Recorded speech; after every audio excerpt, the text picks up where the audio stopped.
কি আমাকে খাও শুধু, নাকি আমার গল্পটাও জানো?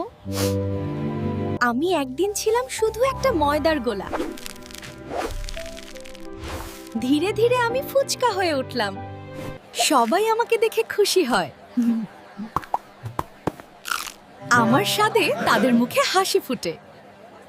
কিন্তু জানো, আমার জীবন খুব ছোট। তুমি আমাকে খেয়ে শুধু স্বাদ পাও, কিন্তু আমি আমার পুরো জীবনটা তোমার মুখে হাসি আনতেই দিয়ে দিই। ওর এক কামড়েই আমার গল্পটা শেষ হয়ে যায়। আমি ছোট, কিন্তু আমার ভেতরে লুকিয়ে আছে অনেক ভালোবাসা।